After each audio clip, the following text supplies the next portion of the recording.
Guillaume Janton n'a aucun tabou à parler d'argent et l'a une fois de plus prouvé.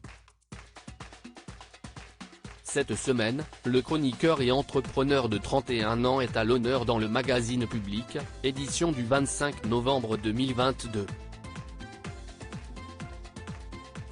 Et il n'a pas caché que voir son compte en banque bien rempli à une époque lui a fait tourner la tête.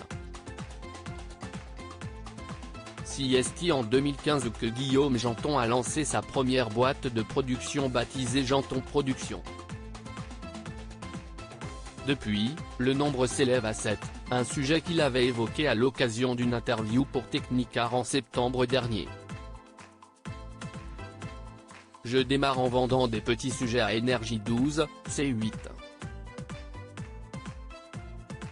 Après j'ai commencé à faire des documentaires et des programmes de flux pour France Télévisions, Canal+.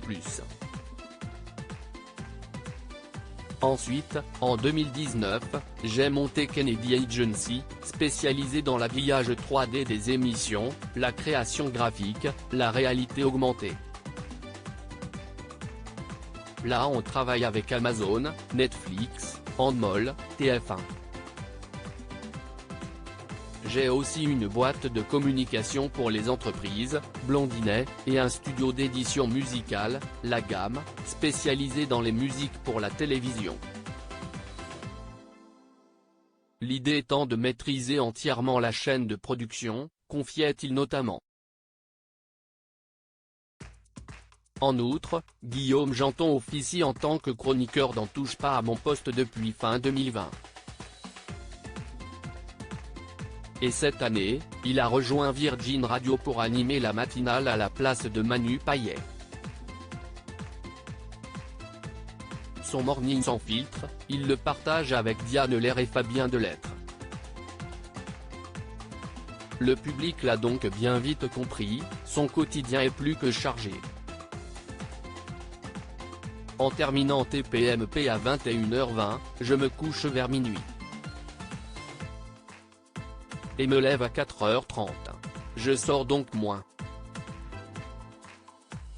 C'est un sacrifice, mais c'est un rêve d'enfant qui se réalise, avoue-t-il à Public. Guillaume Janton sans tabou sur l'argent. Très vite, Guillaume Janton a compris qu'il souhaitait monter ses sociétés et aujourd'hui, il collabore avec une centaine de collaborateurs. Un business qui lui permet d'être richissime à seulement 31 ans. Dans TPMP il a déjà révélé qu'il lui arrivait de dépenser plusieurs dizaines de milliers d'euros.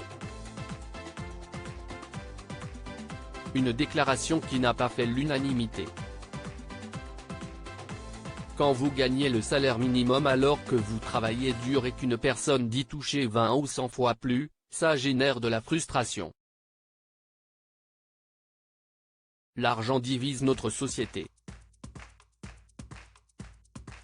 Quand on en gagne beaucoup, il faut bien le dépenser, le redistribuer et avoir la décence de ne pas s'en vanter sur les réseaux sociaux, poursuit-il auprès de Public. Il assure ensuite qu'il connaît la valeur de l'argent car, lors de son arrivée à Paris, son quotidien était bien différent. Je vivais dans un 6 mètres carrés et je gagnais 480 € par mois. J'avais 2 € par jour pour me nourrir. Je mangeais juste un double cheese au McDo. Je connais la valeur de l'argent. Mais quand j'ai commencé à gagner des sous, j'ai tout dépensé, même plus. À 20 ans, je claquais tellement qu'on m'a coupé l'électricité, a-t-il avoué. S'il a déjà confié par le passé qu'il était toujours aussi dépensier, on imagine que depuis, il s'arrête avant de subir le même sort.